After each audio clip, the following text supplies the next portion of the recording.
Hello everyone, my name is Dashna Mishra. I'm from BBM Online. So the topic of my presentation is why economic development is more important than economic growth. So let's start with introduction. Economic development and growth were used interchangeably in economic decisions. Development is taken to be mean growth plus change, whereas economic growth means only quantitative expansion of an economy. Economic growth is thus a quantitative concept, while economic development is a qualitative concept. Economic growth is usually measured in the terms of an increase in real GDP and NDP over time or an increase in income per head over time. Development is not only economic growth but growth plus social change, cultural and institutional as well as economic change. Growth is considered to be the basis of advancing real living standard or the human wealth. Economic development. Economic development is a value-based concept. It should not include not only the acceleration of economic growth but also the reduction in inequality and introduction of poverty, increase in employment opportunities and welfare of the masses, etc. However, economic development may mean more. Economic development must encompass human development. Amartya Sen defined economic development in the term of entitlement and capability. Importance of economic development. India has followed a different path of development from many other countries. India went more quickly from agriculture to service that trend to be a less tightly regulated to a heavy industry. Factor influencing developments are a fast growing population of working wage costs are low in India, highly advanced and attractive cluster of business in the technology space, job creation, industry diversification, and improved quality of life. Now let's move towards the importance of economic growth. India has sustained rapid growth of GDP for most of the last 2 decades, leading to rising of per capita income and reduction in absolute poverty. Per capita income has doubled in 12 years.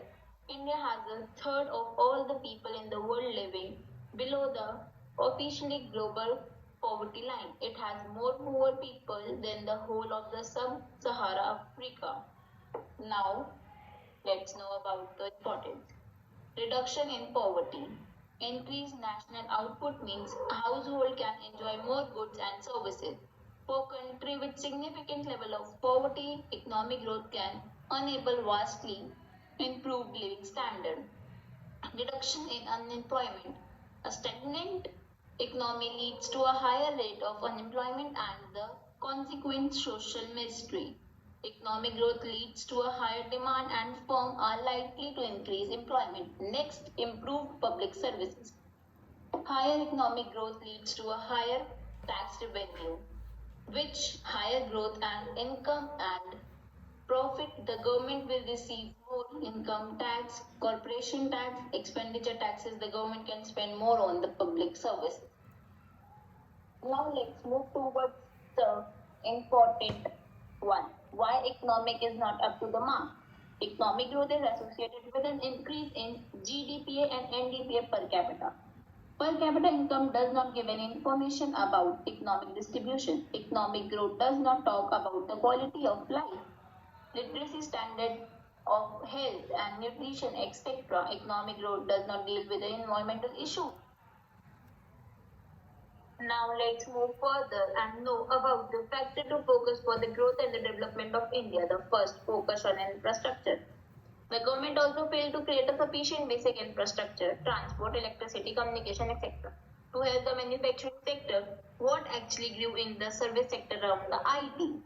Next, another sector that has gone up in the real estate, it is a kind of rent seeking and the speculative sector. So services and construction amount for 70% of the increase in the output over the last 20 years. The industrial growth remained limited to around 18%. As a result, we ended up with a large gap between import and export. So the next point is strength welfare program. Many countries with lower per capita income some that India have done better. For instance, in Bangladesh, infant mortality has become down below that of India, starting with a much higher figure. And open defecation is limited to just 8% population where compared to the India over 50%. A unique and outstanding example comes from Bhutan, and it is use of gross national happiness to guide development. Its human development index increased from 0.146 in 1991 to 0.522 in 2010 without unduly impairing its cultural, spiritual, and natural peace. Let's move further and let's know about why government should invest in skill development and entrepreneurship. As the government is shifting focus from agriculture to manufacturing, the challenge is to support the transition by retraining the agriculture workers for more productive jobs and better wages. This means the government must focus on the area like skill development, entrepreneur, and education. India is a developing country and around 50% of its population is under the age of 25. According to the UN report, India has the largest youth population in the world.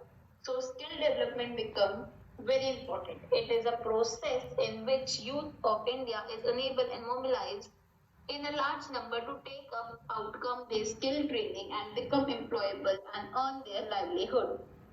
As they are the future of the country, it is very important that they have job or they are doing something productive.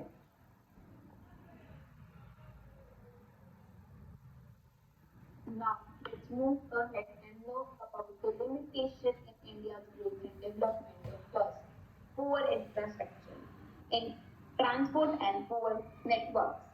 Second, low productivity and weak human capital. A high percentage of workers are low skilled and work in a small businesses. High inflation and persistent trade defect. Next, low national saving as a share of a GDP, low share of capital investment, and the last, relatively closed economy. India is a net importer of a primary product.